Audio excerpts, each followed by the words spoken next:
Патша мен бұлбұл ертегісі. Бұрынғы өткен заманда бір патша болыпты.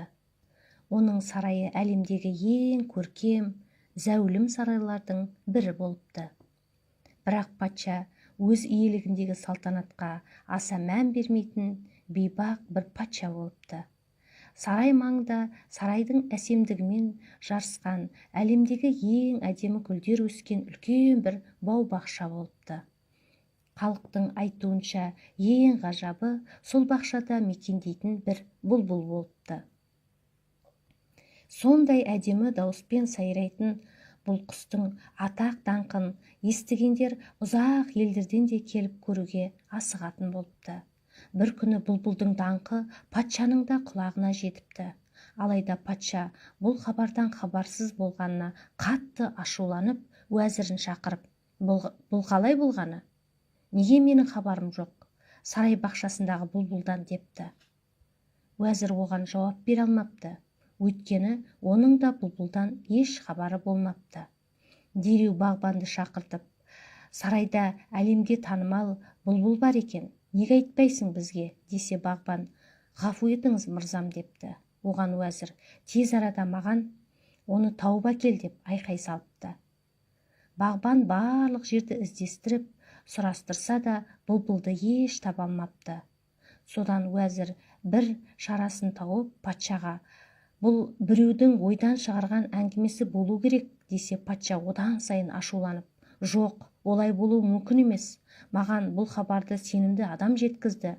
Дереу бұлбұлды тауып әкеліңдер, немесе барлығыңды жазаландырамын депті. Сарайдың асханасында жұмыс істейтін қызметші қыз бағбанға келіп, іздегендеріңізді бұл жерден таба алмайсыздар. Қаласаңыздар, мен сіздерді оның жанына ертіп алып барайын депті. Мұны естіп қуанған сарай қызметкерлері дереу бұлбұл мекендейтін тоғайға қарай жол тартыпты. Бұлбұл тұратын жерге келгенде қыз кішкентай бұлбұл деп айқайлапты. Бұлбұл бір ағаштың бұтағынан көрінген кезде, патшамыз сені көргісі келіп, даусыңды естігісі келіп жатыр.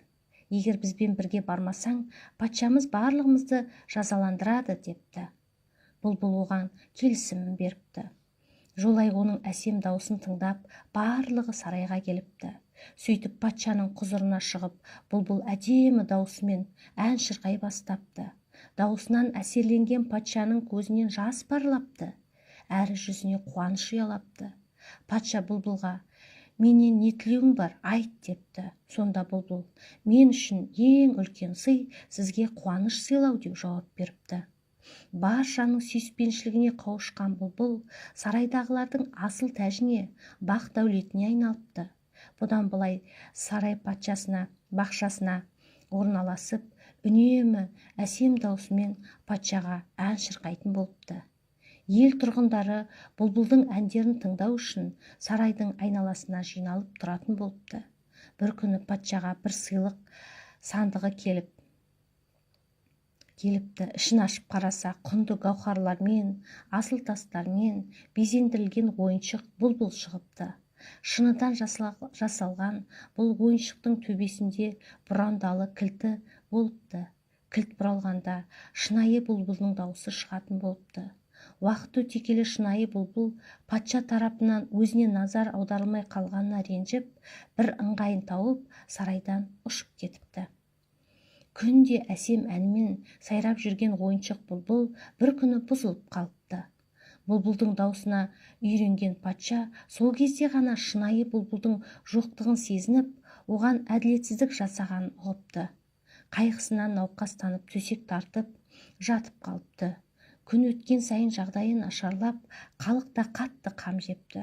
Оның шарасыз күйін көрген жұрт жағдайының жақсармайтынын ойлап, жаңа патша тағайындауға бел байлапты. Патшаның сырқаты және жаңа патшаның тағайындалу хабары сарайдан ұшып кеткен бұлбұлдың құлағына жетіпті.